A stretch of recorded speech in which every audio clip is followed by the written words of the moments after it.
The story starts as a masked man tells Kenshi Masaki, a 15-year-old boy who runs the White Sacred Mechanoid, to kill Lashara Earth, the ruler of the Stryu Empire, so that he can go back to his own world. Chiaya Flan, who is Lashara security, drives her sacred mechanoid and fights Kenshi. Even with Wahanli Shumei's help, she loses badly to Kenshi's power. After Kenshi decided to not kill the princess, he was caught and put in jail. All of the girls who are being held are surprised by what Kenshi, a male sacred mecha master, this is only because women are sacred mecha masters, can do until Doll saves him and brings him back. The leader decides to kill him, but Kenshi quickly kills the leader's men with his martial arts skills and gets away. When he goes back to Lashara with the help of Aura Shurifan, he gets a hot disease called Rodesciatore. Ulite says that he will die in 6 hours if they don't treat it. Aura and Mexia set out to find some Trium herbs, but Aura is attacked by Doll, who easily beats her up until Aura uses the Dark Elf field to knock her out. After the swan heals Kenshi of his illness, it heads to the Holy Land. Lashara decides to make Kenshi her servant after seeing how good he is in a fight. She keeps the fact that he is a sacred mecha master a secret from the other people. Kenshi sees the Holy Land and the school where Lashara and Chiaya go to school. Lashara thinks that Kenshi should work to earn his food. She then introduces him to the headmistress of the Holy Land Academy, where he is given different jobs on his first day. Not only does he show that he is skilled in every area of work, but he also becomes well known among the staff and students at the school. Kenshi keeps doing his work for Lashara and goes to the academy simultaneously, and starts getting popular with the ladies to the point of being chased by them. Then we see Kenshi and the girls compete in the forest to see who can get the most food from the forest and make the best hot pot. Kenshi's freedom is at stake. The competition comes down to Kenshi and Aura because the other girls can't find any food. Kenshi wins, even though the secret to his success surprises everyone except Aura. Maria and Lashara have been invited to see Flora Nanadan, the queen of Havaniwa, specifically to meet Kenshi. We then meet Cordeline and her daughter Lan lead a group of thieves who are after Ceres and Dagmir because they are very valuable because of their breeding. Kenshi goes to save Ceres and Dagmir when they are both taken. After the attack doesn't work, Dagmir makes a deal with the bandits and gives Cordeline a bonus. Dagmir has given the thieves a way through, and one of the bandits, Lan, is trying to get into the Holy Land Academy. Dagmir talks the student council into holding a game for warriors, and all the female students and staff bet on Kenshi to win. Only Aura and Kenshi are left as the race starts, and everyone cheers for them. In the end, Kenshi wins, after Aura gives up. Chiaya's threat makes Kenshi unable to stop. He starts running around the Holy Land in a crazy way. Kenshi finally stops because Chiaya makes another threat and falls down. Aura is next to him. She kisses Kenshi while he is sleeping because she realizes that she loves him. Dagmir starts his attack on the Holy Land with most of the male sacred mecha masters from the academy. He has almost taken over most of the Holy Land. The female students and workers are told to leave the Holy Land, which Dagmir's father, Babaloon, has now taken over. All hope is lost until Kenshi shows what a sacred mecha master he really is by piloting the white sacred mechanoid again, to the woman's surprise. Even though Kenshi has almost easily killed all of the enemy sacred mechanoids, it turns out that Chiaya's older sister, Mexia, is actually Doll, who is driving the black sacred mechanoid and is being controlled by Babaloon. As Kenshi and Doll fight to a draw, it doesn't take long for Babaloon to show what he really wants. Kenshi is told to go back and think of Doll or Mexia.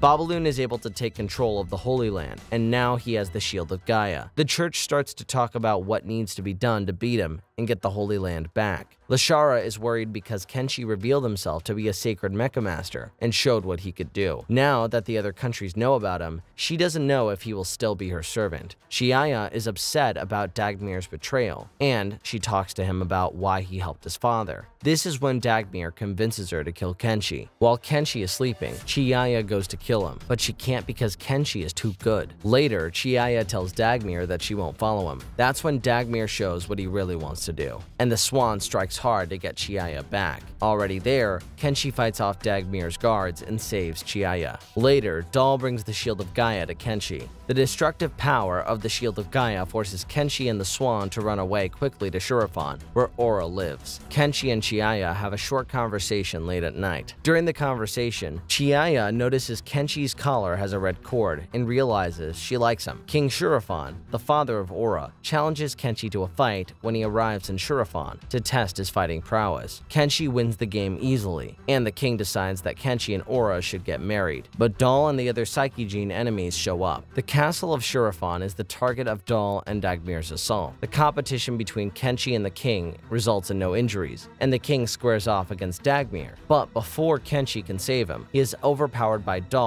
and the Shield of Gaia.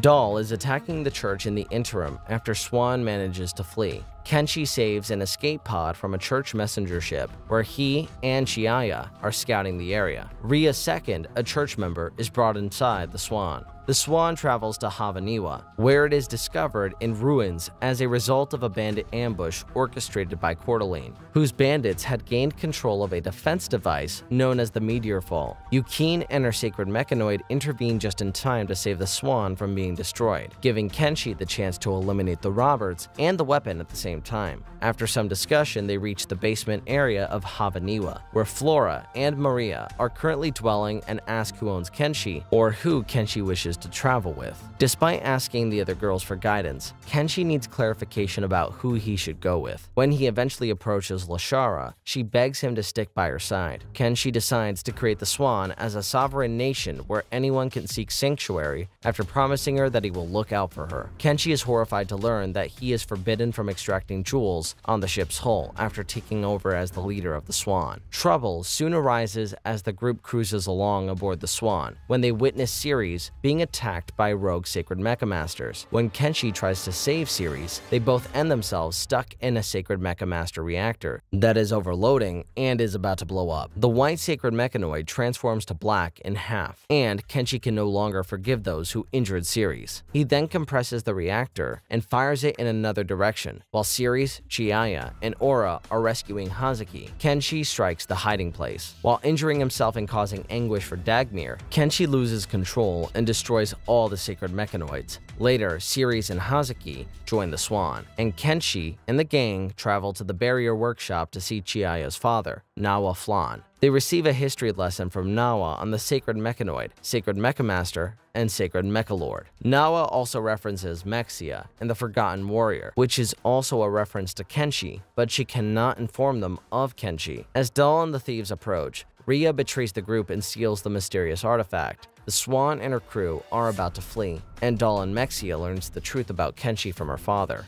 In order to equal the Gaia's strength, Kenshi and the group realize that they must discover a different source of power. They travel to Yukine's village, where they use Kenshi's power to condense a sacred granite monolith into a crude stone blade. After the sword is created, Kenshi kills the whole enemy faction with a single blow. After collapsing from exhaustion and developing a fever, Kenshi is reunited with Lithia, Lapis, and other students of the Holy Land Academy. The girls all discuss how Kenshi has helped them, even though he is not directly involved in the conflict taking place in their worlds while he is asleep. When King Shurafan and Flora arrive, they announce that Aura and Maria will be getting engaged to Kenshi. Mexia stops by Kenshi's bedside while he is fast sleeping to tell him the truth about who he is and why they should be together. Babaloon tries to control Kenshi in the same way he does Mexia and Dahl, thinking that Kenshi also has a core crystal to rewrite, but Kenshi is able to resist his mind control because he doesn't have a core crystal to do so. Mexia then targets the weight inhibitor on the Tenchi blade in an attempt to eliminate the Swan, but Kenshi manages to save it just in time. Babaloon promises to vanquish Kenshi in the meantime, and Kenshi gathers reinforcements to thwart Gaia's comeback. All armies from all nations have united to stop Babaloon from reviving the sacred Mechalord Gaia. The Swan and Kenshi rush to thwart Gaia's resurrection, but Dagmir, who is on the way to combat Kenshi, stops them in their tracks. Dagmir is easily defeated at this moment, realizing just how powerful Kenshi is. Gaia has been restored, nevertheless, and Dahl is inside. To everyone's surprise, as Kenshi and Dahl square off, Kenshi is fighting on par with Dahl. Later, as Babaloon joins with Gaia and starts to overwhelm him, the tables are turned. As Gaia continues to regenerate, Kenshi decides to go all out. Later, he overhears Dahl or Mexia pleading to help him escape Babaloon or Gaia. Amid the conflict, Kenshi loses control and creates a Light Hawk sword, enabling him to shatter Gaia's central core and spare Dahl Mexia, who have both fallen in love with Kenshi, from being killed. Later, Babaloon appears from the ruins and declares his intention to kill Kenshi. However, Ulite steps in and kills Babaloon, at which point he collapses and confesses to being Ria's second. Lashara, Maria, Yukine, Mexia, Chiyaya, Aura, and Wahan battle over who owns Kenshi as the other girls scream for Kenshi with their affection. Lithia then points out that she, Morga, and all the other Academy girls also want possession of Kenshi as well, as the right to marry. Ria watches, amused, as Kenshi flees after they decide that whoever catches him gets him first. Well, that's it for today. If you enjoyed, please like, share, and subscribe.